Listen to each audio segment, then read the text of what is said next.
Hello folks, and a very warm welcome to the Supplier Spotlight podcast. My name is Liam Ball. I'm your magical wedding host, also known as the Gentleman Magician. And this podcast, as always, exists to shine a light on some of the best people I have met in the wedding industry. The suppliers who are going to help you to transform ideas into beautifully executed wedding days. As always, if you're enjoying this, please do like, follow, subscribe, and share it with people who are planning weddings. Even for the general information, there is so much stuff in these episodes that will genuinely help people to make better decisions when planning their wedding day. Now, today's guest works in the world of wedding decor and styling, the finishing touches that bring personality and atmosphere to a fantastic celebration. From signage and table details through to beautifully considered elements that tie everything together, these are the kind of touches that you and your guests are going to remember a long, long time after the day is over. She's known for thoughtful design, creativity, and a very keen eye for detail. So it's a pleasure to welcome from Dusk Till Dawn Details, Charlotte Dewis. Hey Charlotte, how's it going? Hey, I'm good, thanks. Are you? Absolutely marvellous. Yes, very good indeed. How's life treating you at the moment?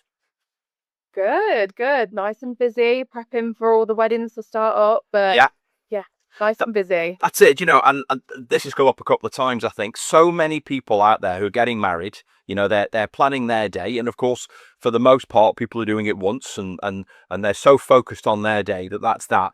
What most people don't know is that weddings come in seasons, right? And we have out of season weddings, but there's a point in the year where it just goes crazy and it's all hands on deck.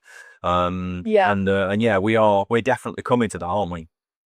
Yeah, it's gearing up for it now. Like you say, there's different parts within the year of how you're busy. Kind of like at the beginning, it's a lot of meetings, prepping for those weddings, final meetings. And then it kind of gears up and you're carrying all the main bulk of the weddings out in the year. So yeah, we're coming up to that part now, which is exciting. But very exciting. Busy meetings at the beginning of the year as well, which it's nice to switch up what you're doing. So it's always good. So let's talk about you for a minute. Dusk Till Dawn Details. At what point did this idea come to life, and how did you bring it to where it is, doing what you do at weddings? So Dusk Till Dawn Details was actually a bit of a COVID baby.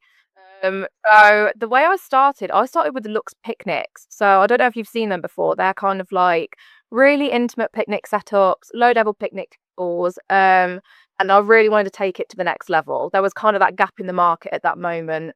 People missed out on massive celebrations because they couldn't hire out certain events, places. So I brought it to their home for them. Yeah. And I really wanted to elevate it so they still had that special moment, even if it didn't look exactly as they planned in that venue. I didn't want to take any of that creativity and that special feeling away from it. Okay. So I started with really small events like that. I then found that I was getting these repeat customers come back to me saying, we want something bigger, like as things started to open up. So through repeat custom from my picnics, I ended up doing larger events, and that led into weddings. I did my first wedding for a friend and I posted it on social saying did something a little bit different today. I woke up to an inbox full the next day, and it kind of grew overnight that I was in the wedding industry, which was really nice because it meant that I grew from somewhere where I'd really honed in that skill of getting all the details correct for smaller scale events. And then I just kind of expanded that and carried on what I was doing, but just to a larger scale for weddings. That's brilliant. So, I mean, and of course, there's going to be people who might be listening to this in 20 years going, what's COVID, go check the history books. But of course, even although now it still seems like a long distant memory, it still has implications. But of course, in this instance, accidental wedding professional turns weddings into absolute fabulous events. That's a great headline, I think, isn't it? So yeah, and it was like you say, it was so nice to grow with my customers and my clients and everyone I worked with, and they just wanted to see more from me. And it was just a natural progression, really. I'd worked with all of those details, just amplifying it to make it ready for a wedding day. And it all felt like it happened very naturally, I was really lucky. That's great. And I mean, I guess, of course, one of the things that we don't really get in the wedding industry is repeat custom. Usually it's a one-time thing, but it's wonderful that you've started with something that people have come back to you again and again and again. And suddenly one day somebody's gone, hey, could you do my wedding? Yeah.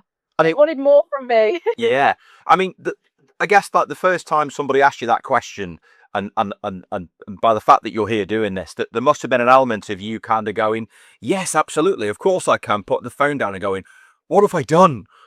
Yeah.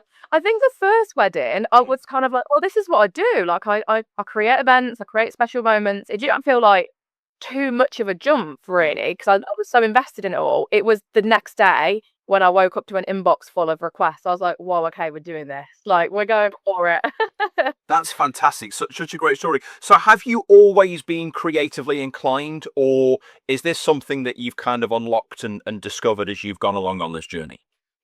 I've definitely always been creative. So I actually was a trained dancer before. I worked in performing arts. So I've always had that creative kind of spike in me. Yeah. And even when we did like parties for ourselves and family, I would always take it to the extreme. I'm really nostalgic. I love creating like a memory for someone that you can look back years to come. So it just really fit in. I got to be creative still with what I was doing, and I got to create those memories. So yeah, it's always definitely been a part of what I like to do. That's great. And of course, I mean, there is no bigger joy than finding a passion and then being able to turn that passion into a main source of income to live off it and to thrive on it, and of course to share it with other people, right? And weddings, I mean, what a fantastic opportunity to do that. Yeah. So I think when it comes down to things like wedding decor, and I was having this conversation with somebody I think a couple of weeks ago, a lot of people think about how we're going to decorate a venue as, in some instances, as one of the last things that they're going to consider, right? But of course, in truth, when somebody's thinking about, we've got this vision for our wedding, Yeah. that probably entails some of those details, even if they're not maybe perhaps aware of it.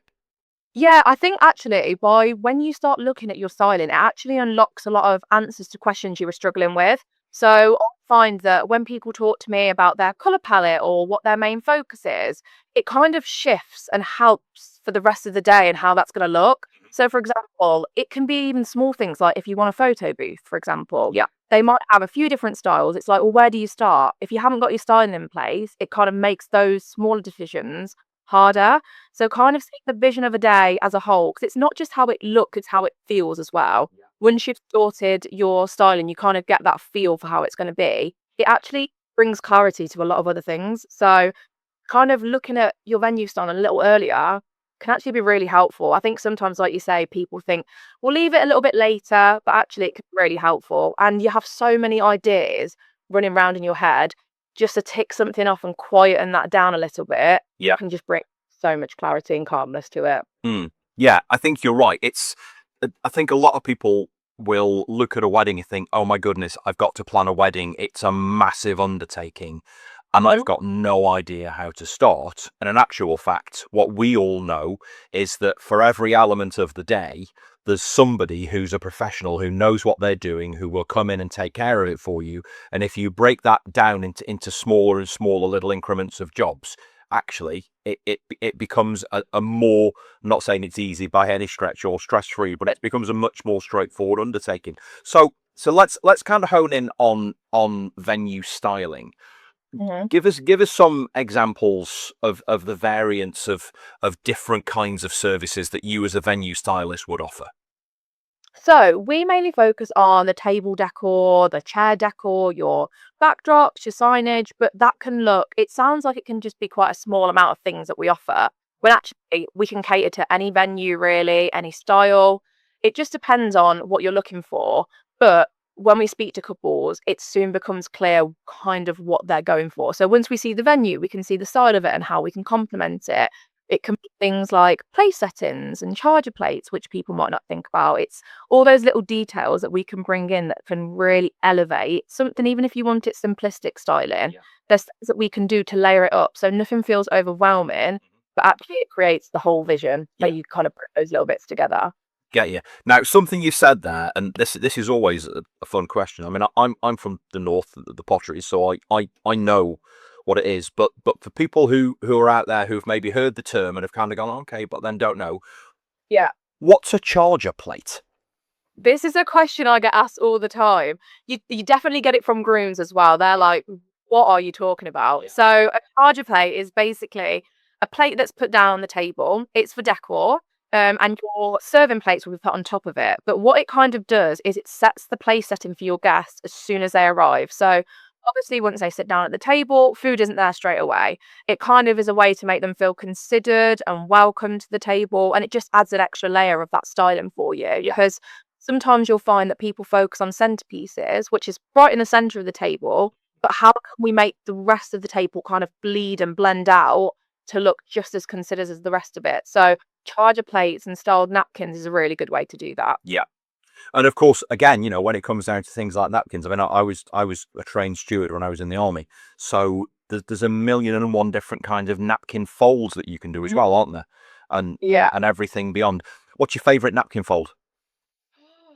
Do you know what? I love a knotted napkin at the minute. A coloured knotted napkin, plain and simple. I really enjoy that. But then I do love like don't get me started on this, Liam. This is like, I'll be here all day talking about napkins. There's people who are thinking, what are they talking about? Why is this important? No, this is the stuff that gets me going. This is the exciting stuff. Let's say you think, oh yeah, I'll have a napkin, but actually there's different ways for it to be folded, different ways for it to be seamed, and like you can add ribbons to napkins to match your colour scheme if you don't want it to be. That's one thing I actually like to encourage my clients to do. I get people come to me and they're like, I want a colour scheme, but I don't want it to be in your face, which I get a lot. And I understand that you don't kind of want it vibrant, taking over the room and the venue. Nice ways to do that are subtle. Just adding a coloured ribbon to your napkins, to your candlesticks, something like that is a really nice way to introduce it in without it kind of being in everyone's face. So there's little things you can do. And I think as well, and this is really what I think about in my head, is this is the nitty gritty of the job, right? It's things like that and knowledge like that makes it worthwhile.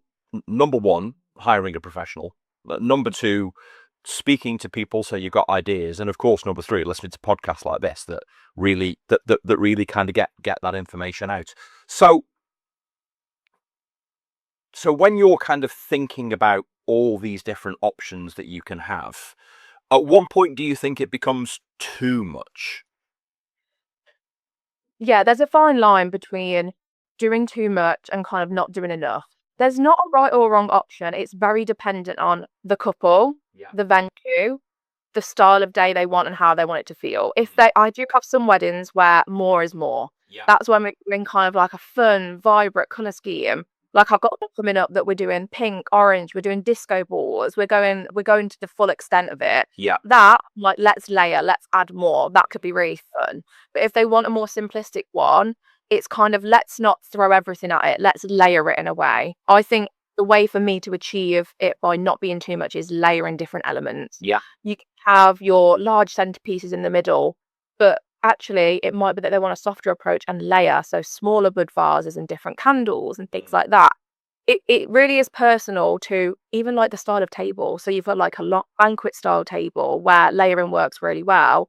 The round table, you might want a larger display. So there's a lot of different things. And it's not an answer that you can just give plain across them all. All of our styling is bespoke that I do, and I build it around the couple, the venue, the numbers, the feel of the day. So each one is a personal experience, but I'm there to make sure that doesn't happen. Yet we are doing enough without doing too much. That's right. So out of all the weddings that you've done so far, what have been the things that people have come to and gone, so we're thinking about this, and you've kind of gone, wow, that's amazing. And it's been like, what have been your favourites to do? Oh, this is a hard question. I love all the ones I've done. Do you know what? One I'm really excited for. This isn't one I've done yet, but one I'm really excited for is I've got one coming up next year at Vineyard. It's actually where WedCon was hosted last year. So I got one there, and that's been a really exciting wedding to plan because we're working with scenery in the wedding breakfast as well. So a lot of the time it's the ceremony that's got the backdrop, and it could be an outdoor ceremony. But with this one, it's been really exciting to blend outdoor and indoor feel. So we've really worked on a neutral colour palette so that the venue can speak for itself with the views. And we're really experimenting with candlelight for this one. I mean, I love candlelight at all weddings. I think it makes it feel so romantic, cozy, intimate.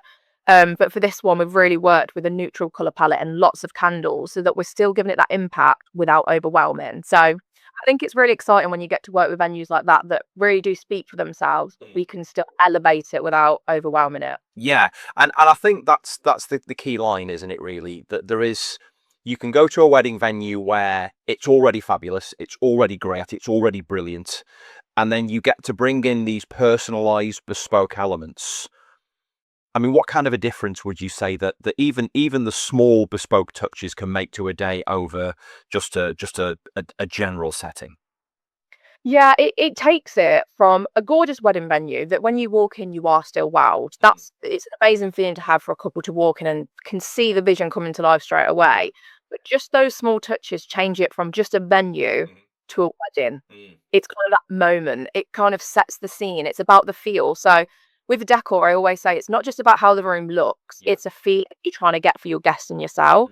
So let's say just adding those candles in, it kind of brings the warmth to the room. It makes it feel cozy. Like it's just that feeling that it evokes. And you'd be surprised how bringing out certain color schemes within the styling can lift the room as well. So you might have faint details in the room, kind of on the art on the walls, the carpets, the curtains, something like that. And by using that and bringing it to life in the styling, it lifts the room more. Yes. So I think it's surprising when you do see a venue that's gorgeous straight away. You see the after with the style, and you're like, "Wow, I didn't think it needed that, but wow, it really does make a difference." It really can, can't it? And of course, it helps to make it more personal, doesn't it? On the day, it's those little tiny touches. I mean, I'm always I'm always a believer that grand gestures are fabulous, but really, when you start looking at the details, that's really when you start to discover how much care somebody's taken over the concept and the visualization and the planning of what is ultimately a fantastic day. Yeah, definitely. I was speaking to a couple the other day. We were having a conversation where it was like, your guests might not notice the exact charger plate and they might not notice the exact napkin, but trust me, they will feel it as a whole when it all comes together. It's kind of like as you're going through it, you're like, do we need that? And do we want that? But when it all comes together and you've layered it like that, that's the feeling they'll remember and the whole visual of it all coming together. Yeah, that's right. So let's take us right from the start. So there's people out there right now who are thinking, gosh, I hadn't considered it, but actually getting a venue stylist, much like Charlotte, is exactly the kind of thing that we need. We're going to pick up the phone. We're going to check out Charlotte on the website. We're going to give her a call. We're going to book in a consultation. What's the process that people are going to go through from the moment they land on your website until their wedding day? How does that work in your world? Yeah, so exciting. I love talking about the process. It's such an exciting experience from start to finish in the vision. So someone will drop me a message, they'll inquire on my website, they'll either drop me a message, something like that. They'll be in my world now. So I kind of get in touch with them. And the first thing I like to do is get someone on a discovery call with me. Yeah. Straight away, I know that it can be really hard to articulate for clients and customers and brides how they want it to feel, and that sometimes it feels so jumbled in their head. To get that into words is really hard in an email. I never want them to have to struggle because that can feel like a barrier. The first step is already too hard for them. It feels too stressful. Yeah. So straight away, let's take all that stress away. Make it easy. That's one reason. I also like to jump on a call because it's really important for them to meet me and for me to meet them. It's a massive thing that we're about to embark on together, a really exciting journey, but you need to feel comfortable with all of your suppliers, that you can put your trust in them, that they get your vision. Yeah. So we jump straight on a call, meet each other, have a little chat, find out about their history, just a little bit more about them and what styling they're drawn to. So we'll have a call going over that, even if it's just basic at that point. To them, sometimes it feels like they haven't got many ideas, but once we start speaking, I can tell you actually do have a lot of ideas. You just didn't know how to get them out. Yeah. So we kind of put them all together. We'll have a call with them. I'll go away and then I put together their bespoke styling proposal. And I bring it all together because obviously on the call we go through so many different ideas. They can probably put the phone down like, okay, that's exciting, but what did we even speak about? So I then go back and put it all together in a really clear step-by-step way for them. Yeah. That's where they start to see their vision come to life. So then we'll do another follow-up call after that. We talk through it all, make sure all the final details are in place. It all feels good. And then they can go ahead and book with me. Sometimes it takes a little bit more refining. There's other details we want to go in. If they're quite unsure at the beginning, we can go through as many calls as it takes to get and any meetings at the venue to make sure it feels good for them. From there, we're kind of locked in the main basics. That's another thing I say as well to couples. they don't have to have everything locked in from day dot. Yeah. Things can change and evolve over time as well, because there might be other suppliers that come in. They're like, actually, I want to lean into this a little bit more. Do that and adapt it. But my stance on it is that I always like couples to feel as prepared as they can be earlier on so that they can enjoy the ride. Because there's nothing worse than walking around last minute for details. So yeah, we'll go over our calls. We're all locked in. Their date is secured. They can tick that off their list if they've got a venue stylist. And from there, we just kind of check in with each other throughout the whole process. We do updates with the venue. We'll speak about numbers. We'll speak about final details that they might want to tweak, anything they want to add on. And I just stay in touch with them really throughout the whole process. I'm there whenever they need me, as much as they need me. But I give them the space as well, because they know they've got their venue stylist ticked off to go and sort everything else out as well. But I'm always here to check in with them. And then from there, we do our final meeting around 8 weeks before. Yeah. I like to do it 8 weeks before, because it means that then for that 2-month lead up, they know it's locked in. Every detail is sorted. There's no stress at that point. Yeah. I want them to be plain sailing from there. And then we'll execute on the day for you. You know that we'll be there to style. We'll set up, we'll style. We've done the designing plan for you. Everything is handled. And then we also obviously do the collection, which is something that people don't think about as well.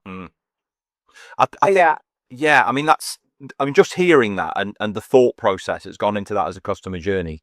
And again, I think that's something that so many people don't realize, is that we as suppliers and business owners, we spend so much time thinking about the process that you as a customer are going to go through to make it painless, to make it easy, to make sure that, you know, you've got time, that we can understand you, that you get to know us, that we make sure we're the right fit for each other, all of those things. But of course, one of the great things about this is that I'm picking up very clearly that people can come to you who've already got a very clear and defined and precise idea of what they want. Or conversely, people can come and say, listen, I've got a picture and I don't know how to describe it. Help me. And on both cases, we can kind of pick that up and take people to that sort of finalization point and still make each of those things fabulous. Yeah, like you say, I'll get couples come to me in really different stages of the journey. And it's nice to have both. It's nice to have a couple that comes along and they know exactly what they like. And it's just like, I know what I want, I just don't know how to make it a reality. That's what I'm here for. I'm here to create that image that you've got so clearly in your head. We can still go over and tweak things to make it seamless, but they're kind of there with their ideas. But in the same breath, I think sometimes couples think they need everything decided before they approach a stylist. But that is what we're here for as well. We're not just here, once you know. But it's really exciting to work with those brides and grooms as well that have no idea. But what I will say is, most of them that come to me thinking they have no ideas, which we've had our first call, it turns out they actually did. That's right. Yeah. I think it's a wonderful moment, isn't it, when you say to people, so what's the plan? And they go, I don't know. Okay. Right. So have you got any? Well, we'd like to do this and we'd like to do that and we'd like to do this. And it's like, all right. So you have a plan. You just haven't realized it yet. That's great. Let's realize that together and turn it into something that is formed and you know, there's got some substance to it. So how soon along a journey would you say that people really should start thinking about things like signage and styling elements and the details that are going to transform their day from a wedding day into their wedding day? Yeah, so I do get a lot of couples come to me, like you say, again, throughout the timeline. We do have some that are quite close, that if we do have the availability, we will help, obviously. But one thing to consider is, if you have a stylist in mind or any supplier, the earlier you can get in there with them, the better. So you know that date is secured. So that's just from a practicality point of view of making sure you've got your suppliers that you love. For styling, I would say an ideal time to kind of look at it is around 18 months, 12 months, so like a year and a half, year away. That gives you plenty of time to take all the elements that you do like, and you've got time to change things if you want to and kind of get that vision to come together. But there isn't a set, like you say, with weddings, a lot of the time there's not a set right or wrong. It's whatever feels right to you. If you know you're doing a small, intimate wedding, you might not need as long to plan it. If you are set on what you want and you've got that clear vision, you're kind of already a little step further. But if you are starting out and it feels really daunting, then as soon as you feel ready, it's the right time to get in contact with your supplier, really. Get you. And would you say that obviously from the experience that now you've had, there are some common mistakes or misconceptions that people have when they're thinking about styling or planning styling and decor details. One thing I do see when they've I'll do from a timeline and like a practicality point of view as well. So with a timeline point of view, I have found it where a couple of couples have come to me where they've done styling a little bit later and they've made all these decisions with the suppliers. And when we talk about their dream vision, they then realise actually we've already agreed to a lot of things that we don't like. Yeah. For example, like bridesmaids dresses, they're like, we've gone for a colour and we don't even like that for the styling and we want it to match. Something like that. So it's kind of like once you've got the base, it can help. So it might be something that if you think it is going to influence some of your other decisions, get that done a little bit earlier on. So you don't come into those roadblocks where, oh, we've already agreed to stuff now that doesn't actually match with the vision of our day and how we want it to feel. And they hadn't had that clarity early on. They'd kind of panicked and gone for other things. Yeah. So that's a piece of advice and that kind of bumping the road. We always manage to iron it out, but it's just a piece of advice. Know that the overall vision is going to affect other things. Yeah. Get it done, kind of get it sorted. From a practicality point of view, we have some people come to us with styling that they want and they're like, I love this huge display in the middle of the tables.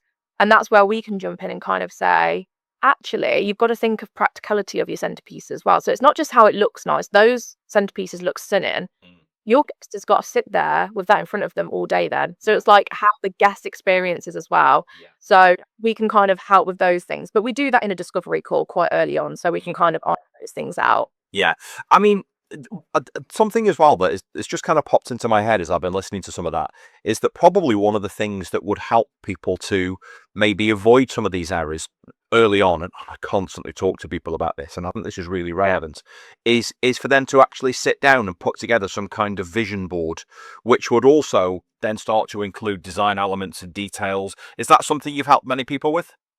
Yeah, we definitely help them put together mood boards. They can come to me with a mood board that can feel quite scattered, and then it's our job to help them refine it to what actual elements that we want to pick out. So I do get it sometimes where they come with like a Pinterest board is a big thing for styling, which can be really overwhelming, I just want to say. So if you're in that overwhelm at the minute, please don't panic, because that's the one thing at the minute. Social media is the best thing because it can bring you all ideas within your fingertips, but also the worst thing because you've got all those ideas at your fingertips. It's like a double-ended sword.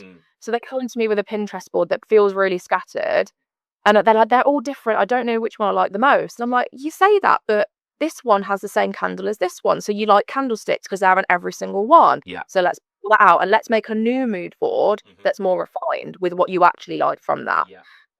Because it's not copy and paste. You don't have to just see one online that you like and think, okay, I'll have that. You can look at the different elements from them and put together your new vision. So that's what I have, kind of transform the mood board from a more varied one to a more refined one of what they actually want. Get you. And of course, I mean, you know, the world that we live in now, because I guess of things like social media and outside influences and peer groups, we are a world and a society that goes through a transition of different kind of trends. Are there any trends that have come and gone that you've loved, and that some maybe that have come and gone and you think thank goodness for that, and others that you think, oh, I wish that was still a thing? And you know, what's exciting in your life?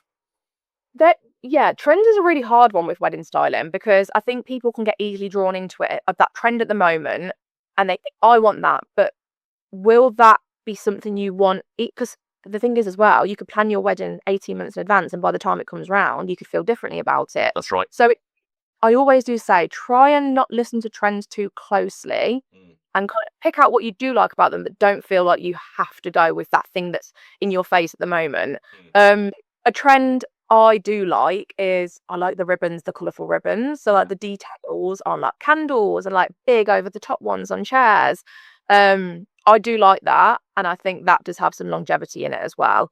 But for colour palettes, like there was a moment where sage green was all the rage. I actually still really enjoy sage green for people that want a bit of a colour scheme and don't want it to overwhelm the room. It still works. So I think trends are good because you can still pick from them over the years as well. It doesn't have to be comes and goes. You can just use it as your inspiration, but there is constantly new things popping up, but it's nice to cancel out that noise as much as you can and just take inspiration from it instead of feeling like you have to move with the trend. Get you. How many trends would you say have kind of popped up online and people go, I want to do that because it looks amazing, and then actually in reality it's not maybe as good as it looked like it was going to be online? Yeah. Do you know what the thing is as well? A lot of people send over like AI photos to you. They're like, we want this. And I'm like, that is AI. It's not a real thing. It's not physically possible to do that. But most of the time when they do come to me with a trend, it's not that we have to eradicate it. So I wouldn't say it happens too often where they come with a trend and we're like, no, that won't work. It's not doable. It's just how can we make it possible for your venue, your numbers, everything like that. So it's not, there's not too many where I'm like, I'm not even looking at that. It's kind of, we can pull from them. Get you. So if I was going to ask you right now to give us 3 or 4 simple but straightforward tips to people who are thinking, I need to start thinking about my supplier, not my supplier, my wedding styling and the details. What simple tips should people be thinking about to get go? So I would start with, before anything, how you want your wedding to feel. Don't even look at the decor. Start with how you want it to feel. So is that cozy and intimate? Is that simplistic? Is it rustic? Is it bright and colourful? Start with the feeling you want your guests to feel and yourselves when you're in there. Yeah. From there, things start to make sense. So that's number 1 on my list. Then I would kind of look at colour palettes that you are drawn to, that your venue, but works with your venue as well. That's a really important point to make. So you might come to me with a colour palette that you love, but actually let's look at the decor that's in your venue. If the carpets are a certain colour and it's not going to work, let's see how we can maybe look at a more muted version of that. But so yeah, colour palettes is a great one to look at next. Yeah. Then it's kind of important to look at your venue again in more detail of lighting and how it feels working with your venue. So not just the colour palette, looking at the venue as well as the elements. And then just start pulling together a board of inspiration that you see that you like. You don't have to have a thought process behind it straight away. Just what do you like? And it's as simple as that. You don't have to, how is it going to look with the rest of the day too much? Because I'm here to do that for you. I'm here to guide you on that. But just pulling together bits that you are drawn to, not because of trends, not because someone else did it. What are you drawn to? So just to kind of start building that vision. And then the next step is speak to your supplier as early as you can, because it will all start to make sense. Get you. Okay.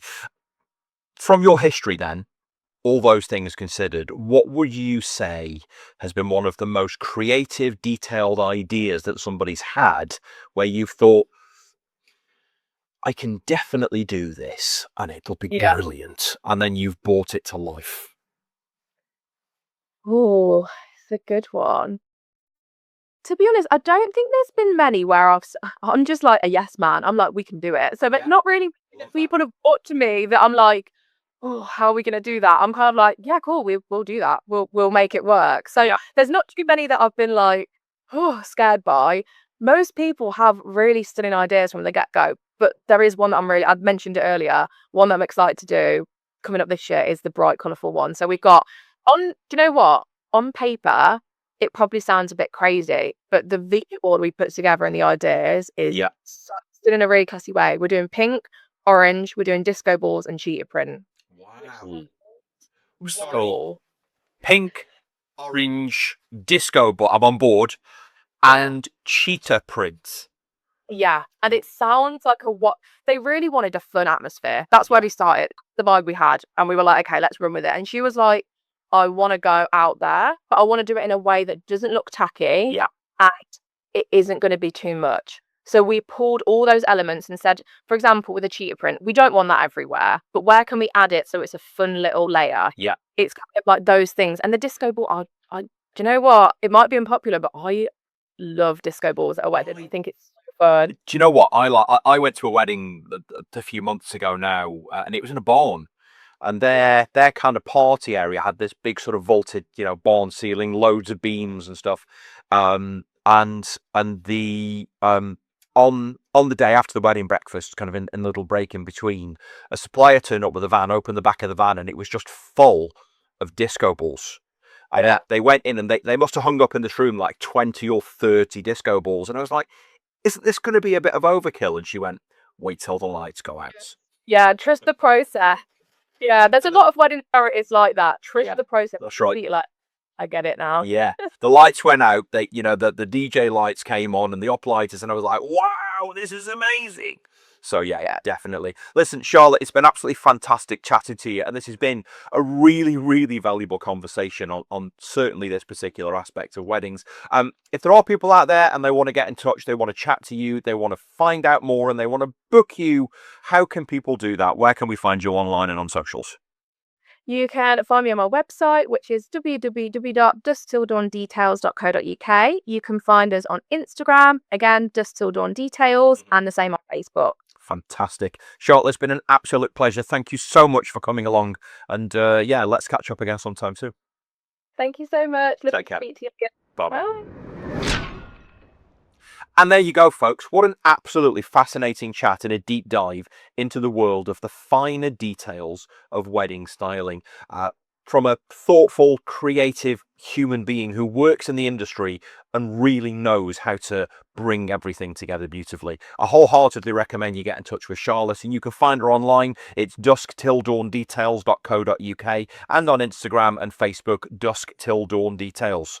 Now, as always, if you're listening, if you've enjoyed it, if you know somebody who's planning a wedding, please share this with them. There is bound to be at least one piece of information here that is going to ignite a spark in their brain and help to make their process of planning their wedding easier. As for yourselves, please do like and share and subscribe. And remember, until next time, folks, choose your suppliers wisely, and I'll see you on the next episode of the Supplier Spotlight podcast. Take care.